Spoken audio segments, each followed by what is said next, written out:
जय गुरुदेव दोस्तों। जगत गुरु रविदास जी महाराज अपने दोहे में कहते हैं, चलत चलत मेरो निज मन थकियो, अब मोह से चलिया ना जाई, साईं सहज मिलो सोई सन्मुख कह रविदास पढ़ाई। जगत गुरु रविदास जी महाराज इस जीव को समझाते फरमाते हैं कि हे जीव, प्रभु का नाम सिमरन कर, परम आनंद रूपी सहज अवस्था में पहुंचकर प्रभु में विलीन हो जाता है।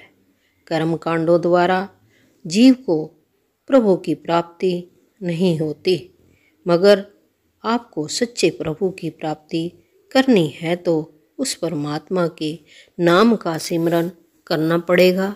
झूठी और कर्म कांड में फंसकर जीव अपना भवसागर से कभी भी पार नहीं हो सकता।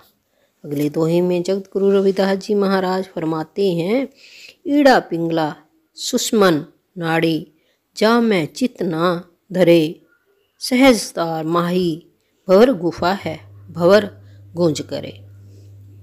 जगत गुरु रविदास जी महाराज कहते हैं कि हे जीव, तू ईड़ा पिंगला सुखमन नाड़ी, जहाँ पर तीनों नाड़ियों इकट्ठी होती हैं, त्रिकुटी में ध्यान लगाकर प्रभु को अपने मन के में याद नहीं करता, सदल कमल में भंवर गुफा रूपी छोटी रूहानी मंजिल है, जहाँ प्रभु का नाम गूंज रहा है।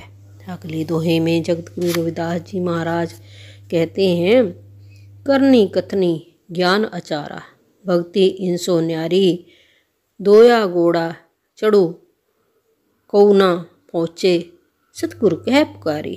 जगत गुरु रविदास जी महाराज इस जीव को समझाते हुए कहते हैं कि हे भाई, तेरी करनी और कथनी तुम्हारे ज्ञान और व्यवहार आडंबरों के कारण सच्ची भक्ति से भी प्रीति है, पर भाई तू भक्ति इन आडंबरों से न्यारी है।